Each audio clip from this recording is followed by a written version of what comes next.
அது ஒண்ணும் இல்ல மாப்பிள்ள, தனியா ஒரு அல்லக்கை வந்து மாட்டிச்சு. தனியாவா? எவ்வளவு அடிச்சாலும் தாங்க முடியல.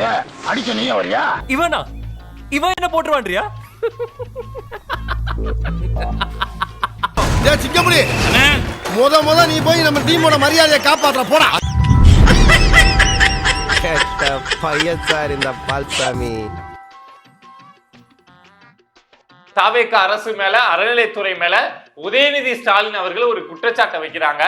இன்னைக்கு ஃபுல் என்டர்டைன்மெண்ட்டுக்கு நான் கேரண்டி. அறநிலையத்துறையின் அசையும் மற்றும் அசையா சொத்துக்களின் வருவாய் அதன் புனிதமான நோக்கத்திற்கு மட்டுமே பயன்படுத்தப்படும் அப்படின்னு ஆளுநர் உரையில இடம்பெற்றிருக்கு. உனக்கெல்லாம் வெக்கமா இல்ல? வெக்கப்பட்டா வாழ முடியுமா? அறநிலையத்துறையே இருக்கக்கூடாது அப்படின்னு சொல்ற பாஜகவுடைய குரலாகத்தான் தாவேக அரசும் சொல்லுதா அப்படிங்கிற சந்தேகம் எங்களுக்கு வருது. அந்த ஆளை யாருன்னு நினைச்சேன்?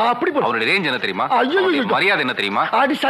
ரமேஷ் அவர்கள் என்ன பதில் கொடுக்க போறாங்க, ஏன் ரத்து பண்ணாங்க, என்ன காரணம் சொல்லணும்ல. சோ அதுக்காக வெயிட் பண்ணிட்டு இருந்தேன்.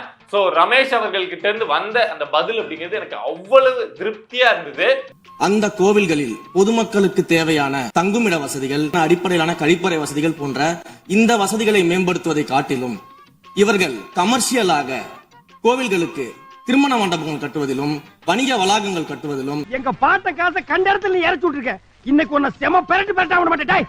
அதன் மூலமாக வருவாய் ஈட்டுவதை மட்டுமே குறிக்கோளாக வைத்துக் கொண்டு இந்த திட்டங்களை துவங்கியதன் காரணமாக நாம் அதையெல்லாம் ரத்து செய்து அறிவிச்சிருந்தோம். டேய், வேற ஆயத்த கையாண்டாளுங்க. ஆட்ட திசை திரும்புது. அவ்வளவு பேர் ஸ்டடி மைண்டோட விளையாண்டு நம்ம டீமுக்கு வெற்றியை தேடி கொடுங்க. பாஜகவும் வலதுசாரிகளும் சொல்றது இதுதான். இவங்களுக்கு ஜக்கால்டி வேலை எல்லாம் ஏன்டா நடக்காது? நாங்கெல்லாம் விஸ்வாமித்திர பரம்பரை. சூப்பர். இப்ப பாரு, அறநிலையத்துறை பள்ளி கல்லூரியில் நடத்தக்கூடாது அப்படின்னு சொல்லிட்டு இருக்காங்க. உதாரணமா நான் உன்னை சொல்றேன் அப்படின்னு சொல்லிட்டு குன்னூர்ல இருக்கக்கூடிய ஒரு கோவில எக்ஸாம்பிள் சொல்றாரு. கோயில் நிதியை பயன்படுத்தி 10 கோடி ரூபாய் மதிப்பில ஒரு மல்டி லெவல் கார் பார்க்கிங் வசதியை அந்த கோயிலுக்கு ஏற்படுத்துவதற்கான திட்டத்தை இந்த அரசு அனுமதித்திருக்கிறது. என்னடா சும்மா அவன நொச்சுன்னு குத்தின்னு போல ரத்தம் வர எடுத்தியா ஒரே சொருகு கதை முடிச்சது. குன்னூரிலே மல்டி லெவல் கார் பார்க்கிங் கொண்டு வரப்பட்டது என்று அந்த திருக்கோயில்களுக்கு வருகின்ற பக்தர்களுடைய அடிப்படை தேவைகளுக்கு வருமானத்தை உயர்த்துவதற்காக. ஐயோ பயப்படாத, இங்கோ நரிதான் ஊழையிடுது. ஆனால் கோயில் நிதியவே 10 கோடி எடுத்து அங்க மல்டி லெவல் கார் பார்க்கிங் வந்து எந்த விதமான பொதுமக்களும் பக்தர்களும் கேட்கல. தம்பி, ஒரு மனுஷன் போய் பேசலாம், ஆனா ஏக்கர் கணக்கில் எல்லாம் பேசக்கூடாது. அங்கே மல்டி லெவல் பார்க்கிங் கொண்டு வந்தால் ஏய் பாபு, என்னாச்சு? உடம்பு சரியில்லையா? மாத்திரை கித்திரை தான் சாப்பிட்டியா? வருமானம் பெருகும். அந்த கோயில்ல ஒட்டுமொத்தமாக மாதத்திற்கு வரக்கூடிய பக்தர்களின் எண்ணிக்கையே 500 தான் ஆவரேஜா. அதே போல அந்த கோவில்களுக்கு அடிப்படையில கழிப்பறை வசதி கூட கிடையாது.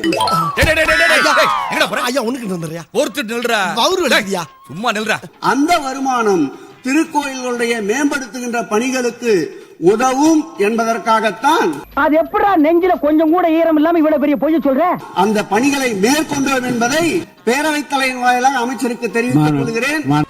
நீங்க சும்மா செஞ்சிட்டாலும் நாங்க அப்படியே அசந்து அழுத்து தான் போயிருவோம். குன்னூர் மற்றும் உதகையை சுற்றி இருக்கக்கூடிய அனைத்து பகுதிகளிலும் இருக்கக்கூடிய 50 கோவில்கள்ல பேசிக்கா இருக்கக்கூடிய டாய்லெட் ஃபெசிலிட்டிஸ் கூட அங்க இருக்கக்கூடிய கோயில்களுக்கு கிடையாது. அப்படிப்பட்ட இடங்கள்ல கோயில் நிதியை பயன்படுத்தி எதற்காக மல்டி லெவல் கார் பார்க்கிங் தேவைப்படுது? நீ கேட்ட ஒவ்வொரு கேள்வி என்ன செருப்பால் அடிச்ச மாதிரி இருக்குடா. மாதிரி இல்ல, உண்மையிலே செருப்பால தான் அடிச்சது. பக்தர்களும் பொதுமக்களும் கேட்பதெல்லாம் கோயிலுக்கு உள்ளே சென்று மனநிறைவோடு தரிசனம் செய்துவிட்டு வெளியே வரும் பொழுது அவர்களுக்கு தேவையான அடிப்படை வசதிகளை தான் பக்தர்கள் கேட்டுக் கொண்டிருக்கிறார்கள். அதை செய்தாலே போதுமானது. சுத்தமா பேசிட்டா போட்டுக்கடா. இன்னும் சொல்ல போனா கடந்த 5 ஆண்டுகள்ல ஒன்றிய அரசின் நிதி உதவியோடு பழனியில பாத்தீங்கன்னா ஒரு சித்த மருத்துவமனை கட்டுவதற்கான நிதி உதவியை ஒன்றிய அரசு தருவதற்கு தயாராக இருந்தது. ஆனா கடந்த ஆட்சியில அந்த திட்டத்தை அப்படியே கடப்புல போட்டுட்டு. நீ மனுஷனா இல்ல மிருகமாடா? உனக்கு அறிவு இருக்காடா இல்ல மூளை இருக்காடா? அட்லீஸ்ட் ரோசமாவது இருக்காடா? கேட்டா ரெக்கரிங் செலவை எங்களால ஏத்துக்க முடியாது அப்படின்னு சொல்லி கடப்புல போட்டு வச்சிருந்த இந்த திட்டத்தை நாம இன்றைக்கு கையில் எடுத்து அதை துவங்குவதற்கான ஆய்வில் இறங்கியிருக்கிறோம். டீசெண்டா போ, கத்தாத அண்ணன் கத்தனா. டேய் ஓடாத, டீசெண்டா போ, காட்டி குத்துறாத, ஓடாத, டீசெண்டா போ, காட்டி குத்துறாத. திரும்ப எதுக்கு பாயிண்ட் பாடுற? மேலும் அவர் கூறுவதற்கு எனக்கு பாயிண்ட் ஆஃப் பாடல பதில் கூறுவதற்கு அனுமதிக்க வேண்டும். திரும்ப எதுக்கு பாயிண்ட் பாடுற? எனக்கு பாயிண்ட் ஆஃப் பாடல. உதயநிதி ஸ்டாலின் அவர்களுடைய பேச்சுக்கள் இங்க பாருங்களேன், எவ்வளவு பெரிய அந்த குதிரை பேரம் நடந்திருக்கு. இப்ப பாருங்க, நல்லாட்சி கொடுப்பாங்கன்னு சொன்னா புஷ்பா ஆட்சியை கொடுத்துட்டு இருக்காங்க அப்படின்னு சொல்லிட்டார். புதுமையான ஆட்சின்னு சொன்னீங்க, கடைசியில புஷ்பா பட ஆட்சியை கொடுத்திருக்கீங்கன்னு குறிப்பிட்டு பேசியிருந்தேன். அந்த அளவுக்கு குதிரை பேரம் தொடர்ந்து நடந்துகிட்டு இருக்கு. இந்த ஒண்ண தாங்க 9 வருஷமா ஊருக்குள்ள சொல்லிட்டு சுத்துறா. திருவிழாவுக்கு போனாலும் இதுதான் சொல்றா, சண்டைக்கு போனாலும் இதுதான் சொல்றா. இத சபாநாயகர் என்ன தெரியுமா சொன்னாரு? இந்த குதிரை பேரம், கழுதை பேரம் அப்படிங்கிறது எதுவுமே சும்மா வாய்க்கு வந்ததெல்லாம் சொல்லிட்டு இருக்க கூடாது. ப்ரூஃப் இருந்தா பேசுங்க, அப்படி இல்லைன்னா இந்த மாதிரி வார்த்தைகள் பேசுவதை இப்போதே நிப்பாட்டுங்கள் அப்படின்னு சொன்னார் பாருங்க. அப்படி பொத்தினி நில்லையா ஓரமா? இந்த குதிரை பேரம், கழுதை பேரம் என்பதை பற்றி எல்லாம் பேசுவதற்கு இடமல்ல. இது ஆதாரம் இல்லாமல் எந்த பேரத்தை பற்றி பேசுவதை நான் அனுமதிக்க முடியாது. வீட்டுக்கு போய் அதை பார்த்துட்டு அழுதுடுவாரோ அப்படின்னு சொல்லி நிறைய பேர் கமெண்ட் போட்டிருக்காங்க.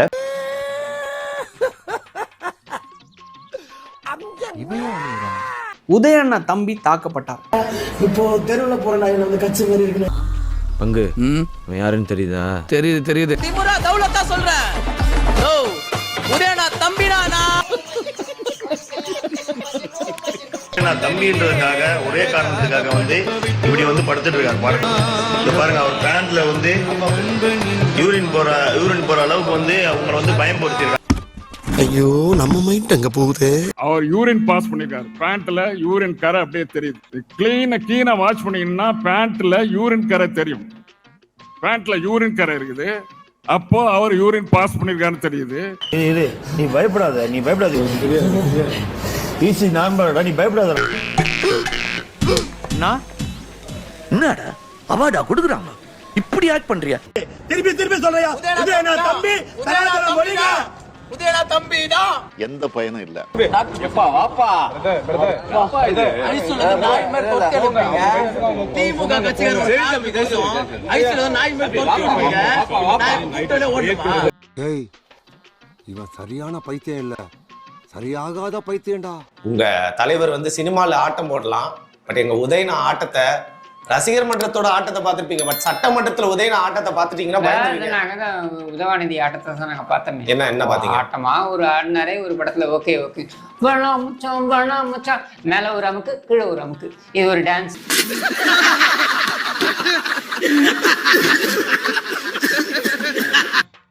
உதய அவர்கள் அந்த பேட்ச் போட்டுட்டு நேற்று சட்டசபைக்கு வந்தது வந்து எப்படி இருந்தது உங்களுக்கு? எனக்கு ரொம்ப சைல்டிஷா இருந்துச்சு. 30 நாள்லயே வந்து இந்த ஆட்சி கவுந்துரும், சரியில்லை, தெரியல, இது வந்து நியூஸ்ன்னு சார் தெரியுது எனக்கு. பஸ்ல இருந்து பஞ்சாயத்து வரைக்கும் செருப்படி வாங்குறீங்களே, அப்புறம் எதுக்கு உங்களுக்கு இன்னும் வரத்துக்கு வருமா? இந்த வீடியோ பிடித்து இருந்தால் சேனலை சப்ஸ்கிரைப் செய்யவும், ஏதாவது குறைகள் இருந்தால் கமெண்டில் போடவும், அப்புறம் மறக்காமலே போட்டிருந்த வரட்டாமாம் வீடுறதே. வரண்டா Chinnasamy. Hey guys, this is your editor. Video பிடிச்சிருக்குன்னு நினைக்கிறேன். ஸோ பிடிச்சிருந்தா ஒரு லைக் பண்ணிடுங்க அண்ட் கமெண்ட் செக்ஷன்ல ஒரு ஹார்ட்டிங் அல்லது ஒரு ஸ்மைல் தெரிக்க விடுங்க பார்ப்போம். இப்ப எனக்காக நீங்க ஒரு குத்துனா குறைஞ்சா போயிருவீங்க. சரி, பாசக்கரப்ப ஒரே ஒரு குத்தி விட்டு போவோம். வாடாங்க.